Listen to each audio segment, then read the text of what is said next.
चहात साखर कमी करायची म्हटलं तरी गोडवा कमी होतो आणि साखर जास्त घ्यायची म्हटलं तर आता खिशाला चटका बसतोय। देशात सध्या साखरेच्या वाढत्या दरांची चर्चा सुरू असून ऑगस्ट महिन्यातच साखरेच्या किमतीत सुमारे 20% वाढ झाल्याचं चित्र आहे। यामुळे आगामी सणासुदीच्या काळात मिठाईपासूनच घरगुती वापरापर्यंत सर्वत्र या दरवाढीचा परिणाम जाणवण्याची शक्यता आहे। विशेष म्हणजे साखर केवळ ऊसापासूनच तयार होत नाही, तर जगभरात बीट, खजूर, नारळ, ताड, मका, कसावा आणि मेपल सारख्या विविध स्रोतांपासून साखर, सिरप किंवा स्वीटनर्स तयार केले जातात। मात्र या सर्व पर्यायांच्या किमती आणि वापर वेगवेगळे आहेत। चला त्याबद्दल जाणून घेऊयात। नमस्कार, मी भाग्यश्री आणि तुम्ही पाहताय I love Nagar news. Sugar beet हा ऊसानंतर साखरेचा मोठा स्रोत म्हणून वापरला जातो। युरोप आणि अमेरिकेत बीटापासून मोठ्या प्रमाणावर साखर तयार केली जाते। त्यावर प्रक्रिया केल्यानंतर मिळणाऱ्या साखरेमध्ये सुक्रोजचं प्रमाण ऊसापासून तयार होणाऱ्या साखरेच्या जवळपासच असतं। यामुळे रंग आणि गोडवा या बाबतीत बीट पासून तयार केलेली रिफाइंड साखर आणि ऊसाची साखर यांच्यात सामान्य ग्राहकाला फारसा फरक जाणवत नाही। आता ज्वारी म्हटलं की आपल्याला भाकरी आठवते, मात्र गोड ज्वारी नावाची एक वेगळी जातही आहे। या ज्वारीच्या देठांमध्ये गोड रस असतो। हा रस काढून त्यापासून गोड सिरप तयार केला जातो। काही प्रक्रियांच्या मदतीने त्यापासून दाणेदार साखरही तयार करता येते। मात्र भारतात ऊसाच्या तुलनेत गोड ज्वारीपासून साखर उत्पादनाचे प्रमाण खूपच कमी आहे। खजूर हा केवळ फळ म्हणूनच नव्हे तर डेट शुगर आणि डेट सिरप तयार करण्यासाठीही वापरला जातो। खजुरापासून तयार होणाऱ्या या पदार्थांना नैसर्गिक गोडवा असतो आणि विविध खाद्यपदार्थांमध्ये त्यांचा वापर केला जातो। मात्र उत्पादन मर्यादित असल्याने त्याची किंमत सामान्य साखरेपेक्षा थोडीशी जास्तच असते। आता नारळाकडे येऊयात। नारळाच्या झाडाच्या फुलांमधून मिळणारा रस मंद आचेवर आटून कोकोनट शुगर ही तयार केली जाते।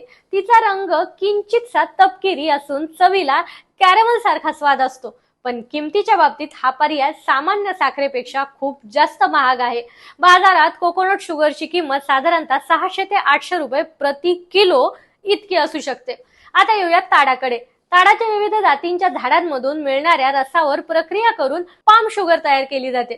आता दक्षिण भारतासह आशियाई अनेक देशांमध्ये तिचा पारंपरिक वापर केला जातो। या साखरेची किंमत साधारणतः 200 ते 400 रुपये प्रति किलो असते।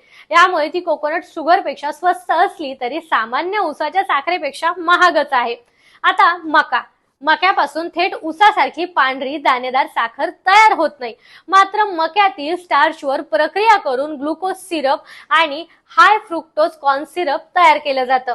सॉफ्ट ड्रिंक्स, बिस्किट्स, पॅकेज मिठाई आणि अनेक प्रक्रिया केलेल्या खाद्यपदार्थांमध्ये या स्वीटनरचा मोठ्या प्रमाणावर वापर होतो। कसावा किंवा टॅपिओका या पिकाच्या मुळांमध्ये मोठ्या प्रमाणात स्टार्च असतं। यावर प्रक्रिया करून ग्लुकोज आणि इतर गोड पदार्थ तयार केले जातात। बेकरी आणि खाद्य उद्योगात याचा वापर मोठ्या प्रमाणावर केला जातो। आता कॅनडा आणि अमेरिकेतील थंड प्रदेशांमध्ये आढळणाऱ्या मेपलच्या झाडांच्या रसापासून मेपल सिरप तयार केला जातो। पॅनकेक, वॅफल्स आणि विविध डेझर्ट्स मध्ये याचा वापर केला जातो। मात्र हा भारतीय स्वयंपाकघरातील सामान्य साखरेला स्वस्त पर्याय नाही। याची किंमत तुलनेने जास्तच आहे। आता सगळ्यात स्वस्त साखर कोणती? तर साखरेचे दर वाढले असले तरी किमतीच्या बाबतीत ऊसापासून तयार होणाऱ्या साखरेला सध्या पर्यायच नाहीये।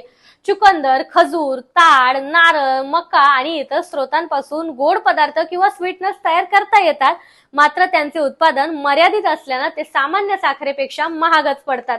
आता सध्या बाजारात ऊसाची साखर साधारणतः 60 ते 70 रुपये प्रति किलो दराने मिळत असताना खजूर किंवा ताडाची साखर 200 ते 400 रुपये तर कोकोनट शुगर 600 ते 800 रुपये प्रति किलो पर्यंत जाऊ शकते। यामुळे साखरेच्या वाढत्या दरांमुळे पर्यायांचा शोध घेतला जात असला तरी सर्वसामान्यांच्या खिशाला परवडणारा आणि गोडवा देण्याच्या शर्यतीत ऊसाची साखरच अजूनही आघाडीवर आहे। म्हणजेच गोडवा देणारे पर्याय अनेक आहेत, पण स्वस्त गोडवा देणारा पर्याय सध्या तरी एकच आहे, ती म्हणजे आपली ऊसाची साखर। म्हणजे महाग होऊनही आपल्याला हीच खरेदी करावी लागणार आहे। आता या महागाईवर तुमचं काय मत आहे कमेंट करून नक्की सांगा आणि अशाच नवनवीन अपडेटसाठी पेजला फॉलो करायला विसरू नका।